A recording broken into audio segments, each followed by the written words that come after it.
It's from you. It's from me.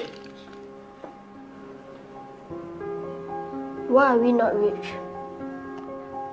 Who says we are not rich?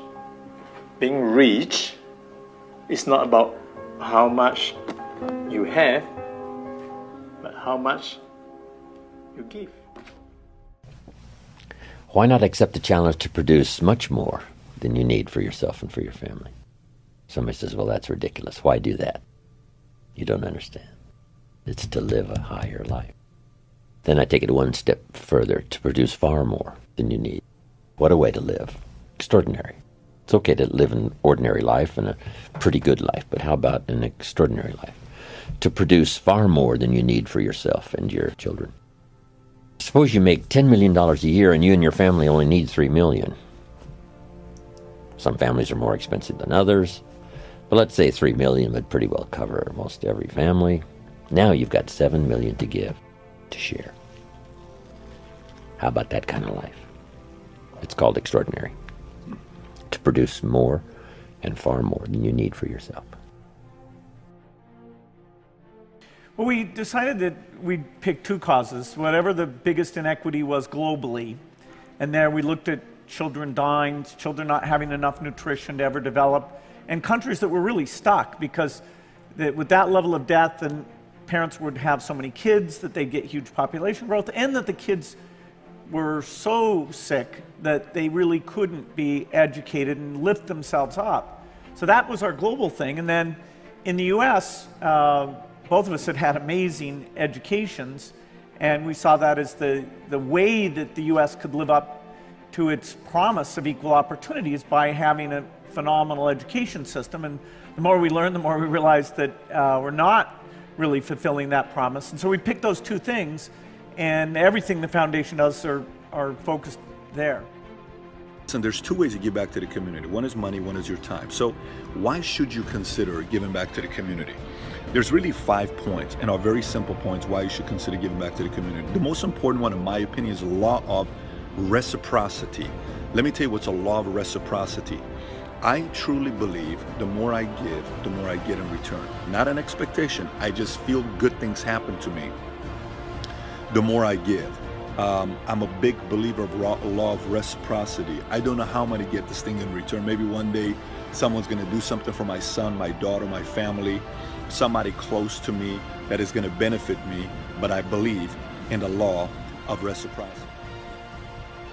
True philanthropy comes from living from the heart of yourself and giving what you have been given. How will you do that? How will you use your personality, the energy of your personality, to serve that which is your soul's calling? I know this for sure.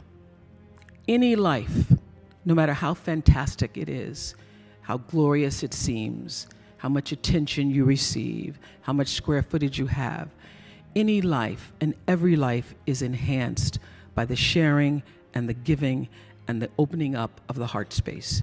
Your life gets better when you can find a way to share it with someone else. So what we've done, you can do. The real empowerment comes when every person leaves this room and makes a decision.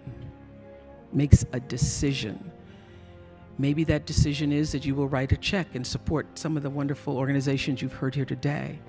But the true decision is, how will you use yourself? How will you use everything that you have been given to serve that which is greater than yourself?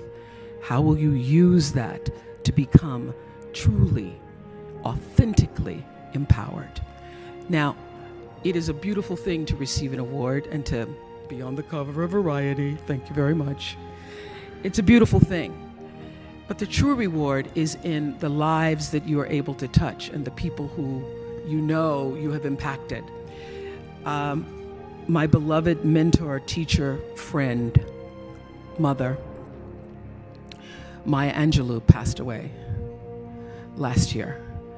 And I remember when I opened the school, I was so happy that finally it happened. We got it done and got through all the bureaucracy and all the stuff that it takes to build a school from the ground up.